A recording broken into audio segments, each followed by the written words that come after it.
This is the Global Podcast Network, where executives and professionals connect, share, and inspire. Stay tuned for the conversations that drive success.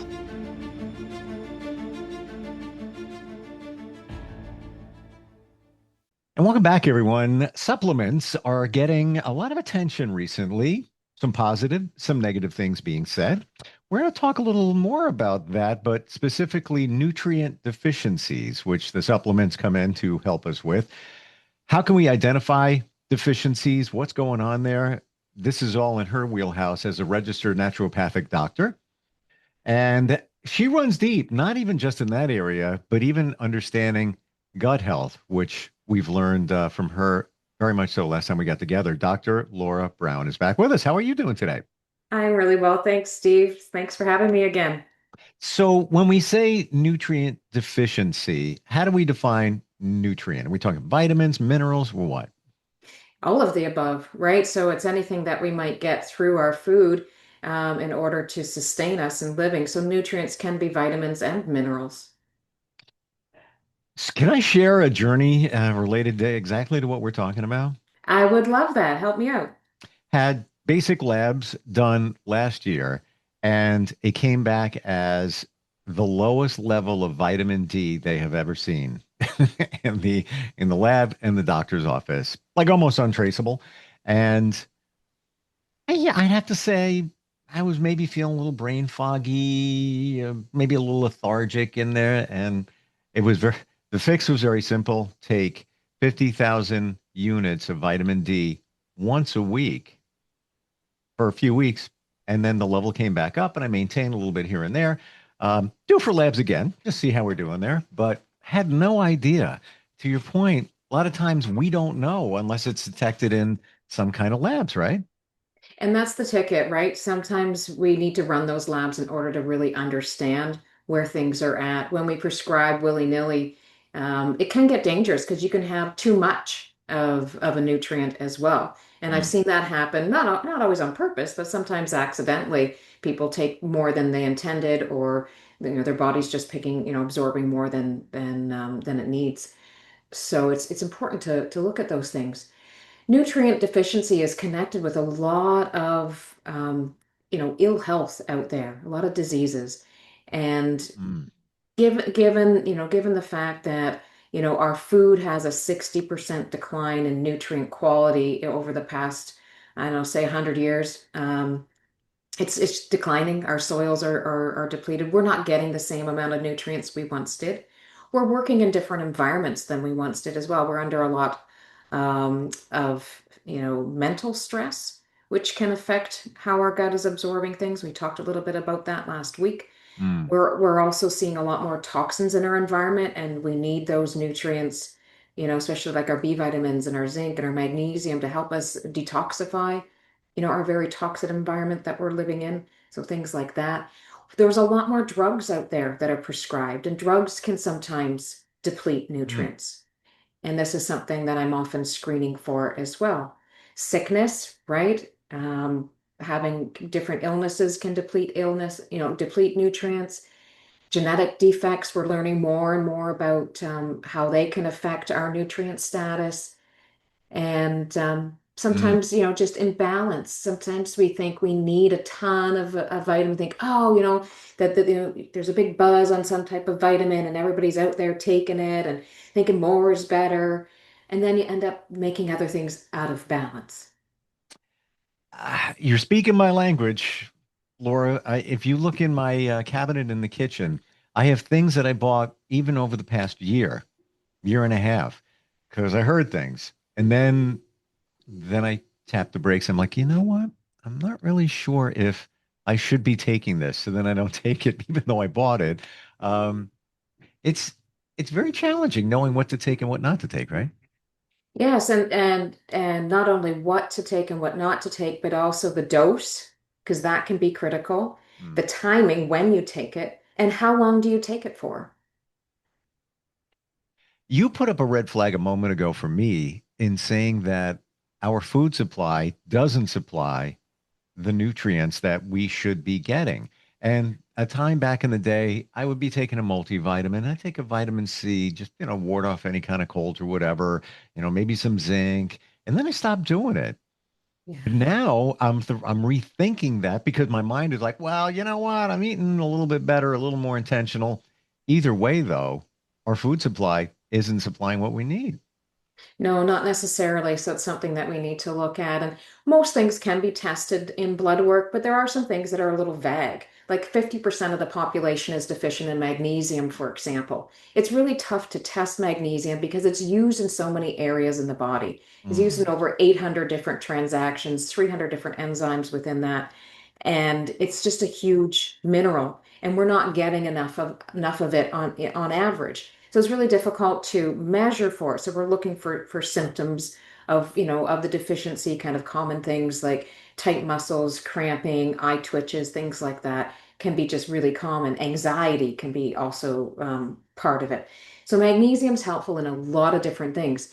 But it also is a really good example for timing and duration because if we take magnesium with other medications or with other supplements, it has a tendency to bind to things.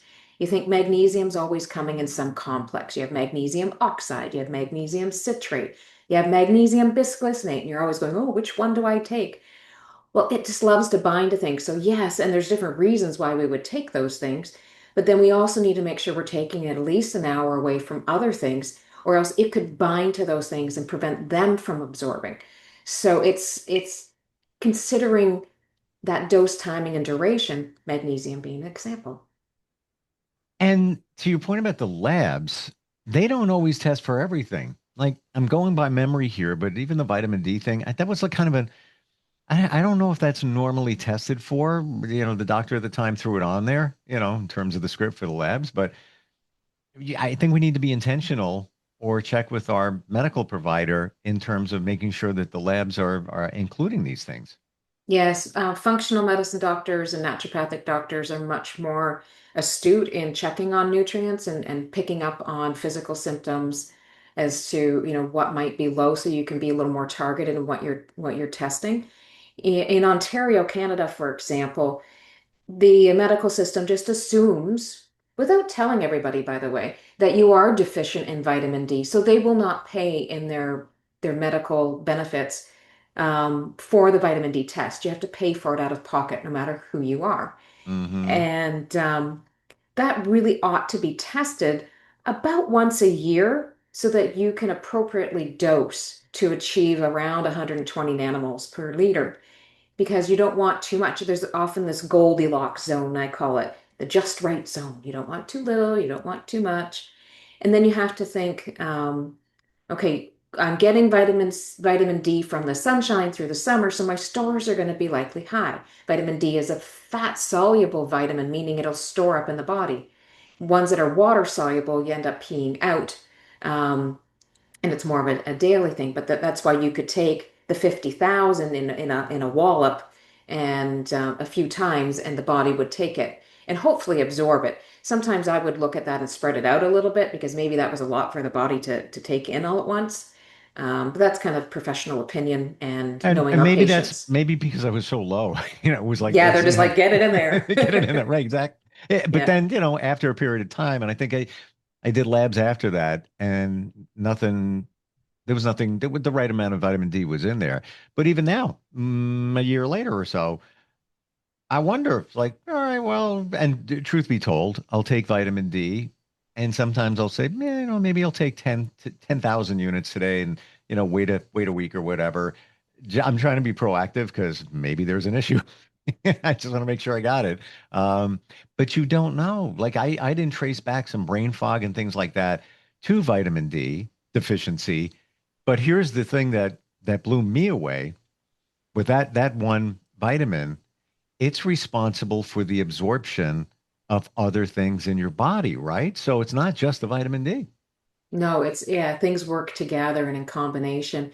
And things like vitamin D, where it's a fat soluble vitamin, and you're typically building it up through the exposure to the sunshine in the sunny months. By the time you hit September to March, if you're above the 42nd parallel, you're really not absorbing any vitamin D at all through those off seasons. Hmm. And if you think of it in the summertime, you're going to get 20 minutes of exposure to untreated skin, so no sunscreen, is going to give you about 1,000 IU vitamin D.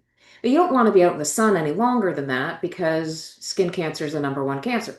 So, Yes, and that would be me. As a matter of fact, I have an appointment later on this afternoon with a doctor related to that, dealing with it for 30 years. So, yes, maybe that's why. And not that I hide from the sun at all. Truth be told, all the damage was done in my 20s, mhm. but maybe I'm more intentional about it. Maybe that's why vitamin D was lower, for me. I don't know. Yeah, and I mean it could, and over the winter it gets depleted. So there's things like that. So there's seasonal aspects to things that we consider. There's exposure aspects. If you're sick, sometimes we're gobbling up more vitamins than not. You think in Mm. if you've got a virus, your body's gobbling up zinc like crazy. So often, you become depleted if you've been sick a lot in zinc. But if we were to take high doses of zinc long term, we then deplete copper status.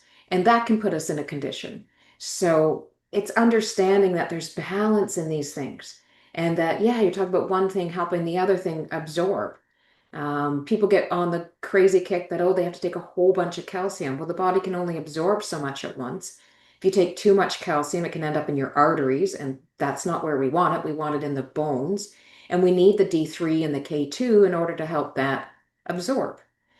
Mm. And we need to get some from our food. And if you're not getting enough from your food, then some from the calcium. But even bone health isn't all about calcium. It's a mineral matrix, and it needs resistant exercise, and it needs other minerals in there to help it as well. So that's a couple of examples of improper balance of nutrients. Um, and understanding that they're used in the immune system. Zinc and copper are also used as neurotransmitters and precursors to neurotransmitters, which are things that make your brain function. So we see often when there's an imbalance of zinc and copper, things like hyperactivity, ADHD, behavioral disorders, depression, um, autism, even schizophrenia. So some different areas in the brain affected by things just like zinc and copper being out of balance. Um, yeah, so there's things like that we need to consider. Even you mentioned zinc a moment ago. I used to take zinc. I used to take a lozenge, or because I heard that all right, it can help ward off colds and things like that. I was not aware that it also can wreak havoc with your gut. So it did, in conjunction with an ulcer that was brewing down there, and I truly believe it exasperated that. Um, had no idea. So we may look at these things and say, yeah, I think it's good for me. Let me start popping it, but unless you know the full details on it, you don't know. What are the things that you could share with us, related to minerals, nutrients, all of that we might not be aware of?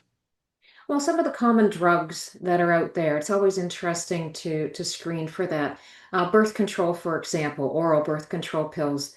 There's millions of women that are on these pills. They're put on them at an early age, and they're never told, or often not told, that they deplete the microbiome, they deplete the B vitamins, and they deplete minerals. Wow. And they've known this since the 1970s. And how many millions of women are on this? And then they come off to have a baby, and now they're depleted in all these things, and they're trying to build a child. And when you're building a child, there's such intense demand for nutrients, right? So things like that are so simple that people take a lot. Statins, another hugely prescribed drug for high cholesterol. They Hmm. in the mechanism of action and how they work, they stop the body from making its natural CoQ10. And CoQ10 is needed for energy in our mitochondria. Often we find that when people experience the extreme muscle cramps and muscle fatigue with statins, it's the depletion of CoQ10. Okay. Now, is there a I way can to totally measure? relate to this. Yeah, it's like, are you a Okay. mind reader as well? Because I was taking a statin, minute amount, the smallest one. I was like borderline high cholesterol, and the doctor was like, "No, with your family history." Because I was like, "I'll just change my diet. I'll exercise more. I don't want to take. I don't like taking anything unless I have to, especially meds." And he's like, "No, it's my recommendation that you take it because of your history, and then let's look at it. Blah blah blah. The muscle aches and all of that, not horrible. And what did I take with that? CoQ10, just did exactly what you said. And did you find it helped? Yes, absolutely. Yeah, yeah. So there's, sometimes, if it's medically, agreed to, that you're agreeing and the doctor's saying, hey, it'd be a good idea if you take this drug, it's good to be aware of what it will deplete. For example, I have a patient that come in a couple weeks ago. He's going undergoing chemotherapy, and he's like, "What can I do to help support my body through this?" And I said, "Well, there's a lot of naturopathic things that you can do to help make your chemotherapy work more effectively or less effectively." And we have to be really careful with that because your oncologist is going to want to know what kind of effect he's getting with his drugs, because he doesn't Hmm. want to, if I'm going to give you something that makes it work stronger, he needs to know that, because maybe your not body's not prepared for that, right? So Wow. it's understanding those things, but then maybe on the same factor, that chemotherapy, of sort, that drug is going to deplete your body from like magnesium or B12. It's really good to know that. And then what I would usually do is create a script up for them, for the patient. This is what I did. So take this to your oncologist and get his blessing on it, because he needs to know what it is you're going to choose to take. So we looked up all the drugs that he's going to be on. We looked up what nutrients they're going to deplete, and we put together a regime that would work for him, that wouldn't interfere with the absorption, that would help balance out any potential depletions. And the oncologist said to him, "You know what? I'm okay with this. Start your chemo drugs, get used to what they're doing so that you know what that feels like in your body. Then add these things in afterwards." And usually, what I'm suggesting in sensitive cases like that, adding things in one at a time so you kind of go, "Okay, body, how does that feel? Are we okay with it?" Give it a few days, right? And then adding in the next thing. So, evolution, not revolution, baby steps. Always important. And doing your homework is critical, and dose, timing, and duration again, and Mm. understanding, what's going on. There's much involved here. The rest of us think, take a multivitamin, pop this, pop that, it's all good. No, it can have collateral effects on other things that you may be taking. So that's where somebody like yourself needs to be there to look at the big picture. Because as we've talked before, typical primary physicians, you got like 11 minutes. That includes the hi and goodbye. As you walk in, they don't know the full story. There's no way they could get the full story on what you're feeling, what you're taking. Maybe you look at got some brain fog, that whatever it might be, they're not getting the full story because there's not enough time for it. Yeah, it's very difficult. I mean, they have their role, and that's important. And the role, that I sit in as a naturopathic doctor, is to take more time on an Sure. individual basis so that we can unpack some of that. And I also, acting as doctor, as teacher, and what I love to work with patients on is to help them tune into their body so that they understand the sensations that their body is giving them, because the body talks. Sometimes it whispers and sometimes it screams, but it talks. And nothing is inconsequential. I have patients that will tell me everything, right? Just like blah, they just show up and it all comes out. And I love it because Mm. I can take all the notes, I can map it all together, right? Okay, this is probably, and then the more I know, the more fuller picture that I know and how it all pulls together. Then I have some patients who they just tell me this little bit, and then as I ask questions, other things start to unravel and roll out. And they thought, well, I didn't think that was important. It's only bothering me a little bit. I can deal with it. And I'm like, that's okay. That's good that you're managing it, but it's important for me to understand that, because it's a message your body is giving you. And we want to fully understand the messages the body is bringing forward, because it's trying to tell us something, and it doesn't speak in a language that we speak in as English or whatever language that you speak orally, or logos. It speaks in gurgles and whirls and non-verbal language. It's usually the smushy whooshy, that icky wicky feeling. It's the weird words that people make up. That's the body speaking. That's the body language, so to speak. Talking about like other types of body language, like when people are sitting with their arms crossed or doing other things, that's telling us how they're feeling about things too. Mm. Our somatic body positions are very important. And we're reading and looking into that as well because that can be key to investigation. You're the interpreter because we don't understand the language from our bodies, but you do. What would you say, Laura, the top three nutrients that we're deficient in on average from what you've seen? What do you think the top three are? Top three ones in our neck of the woods would be the vitamin D, like you Well, noticed. okay. Yeah, would be the magnesium, like you noticed. And and then, it's a bit of a flip because it depends on the individual. With menstruating women, it's often iron. Okay. With people who don't eat enough red meat, it's often B12 over time. Hmm. With people with um, anxiety, it's often the group of B vitamins. And, B vitamins like to be together, I always say. We like to take them in a complex. If we're taking an excessive amount of, say, B6 or B12, we need to take a complex as well because, you know, things need to be in complex. And you need to work with your practitioner for that. Anything I talk about in these conversations is not medical advice because Yes. that would be very dangerous. It's just educational purposes. So to give you something that you can go, oh, maybe I should talk to my practitioner about. But yeah, so it's, top would be like magnesium and vitamin D. Hmm. I carry like so many different types of those things in my cabinets.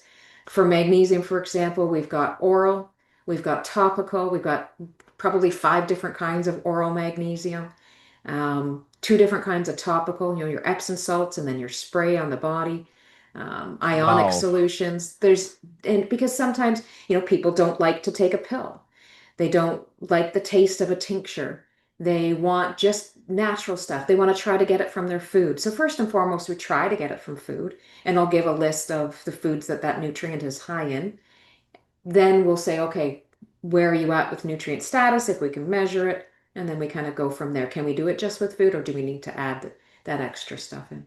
Mm, wow. This has been an education, especially I didn't know that things like magnesium, there's different ways to get it. Topical, had no idea. And you open the B vitamin door, there's so many different types. You talked about the complex. I think many people think they can just walk into the pharmacy and then grab something off the shelf and that they're doing themselves justice. But even that, there's different quality and different potency in the stuff that comes off the shelves. Price makes a difference as well in my fish oil. I take fish oil, been doing it for years. This typical stuff at the pharmacy in my research, no, you got to go for a premium brand because you want the potency that's in there. Um, And the safety too. You want something that's third party tested and cleansed of heavy metals when it comes to fish oil. there So you this go. is important too. And we do see a lot of deficiencies in omega-3s, typically because we're not getting it from our diet. In the caveman days, we were getting like a 1-to-1. Now we're getting like a 1-to-20 ratio Mm. compared to our omega-6s because we're getting way too many industrial seed oils like the soybean, the canola, the vegetable oils. If we had like a 1-to-6 ratio, that would be great. Our bodies can deal with that. But you have to think our brains are made of 60% fat. Every cell in our body has a fatty layer to it. And if it doesn't get the healthy fats, it'll use anything. It'll use any fats. But the healthy fats are very malleable, very soft, so they make that cell membrane very easy to get nutrients in and out, very flexible. But the other types of ones are make it more of a rigid, so it's hard to get the toxins out and the nutrients in. It does make a difference into what you're taking in your body. You're like a magnet. Like I'm like, you got me. Because this you want to do it right. Your health is everything. Um, I don't feel that we can just walk in and grab something off the shelf, short of labs. Laura, what's the best way to find you? And you can work with anybody anywhere virtually. I can work with anybody in Ontario as a medical practitioner, and that's Ontario, Canada. Sure. I'm a regulated profession, so that's a good thing because I'm kept under a rules and regulations to keep the public safe, and that's a good thing. So I can work virtually, in person, on the phone, on video for anybody in Ontario, Canada. For those outside, you can always read my book, Beyond Digestion, which is available on the Amazon platforms worldwide. I also have a Root to Crown course off of the website that's available for purchase, helps you move through your body sequentially from root to crown to help understand and really get a sense. It's like an overview of everything and helps teach you how to take care of your body. With that comes a number of phone calls that we'll sit down one-on-one on that are coaching calls. There's no medical advice, but I will help you find a local practitioner who would practice naturopathic or functional medicine to help you get the labs, to help you get the medical advice that's individual for you.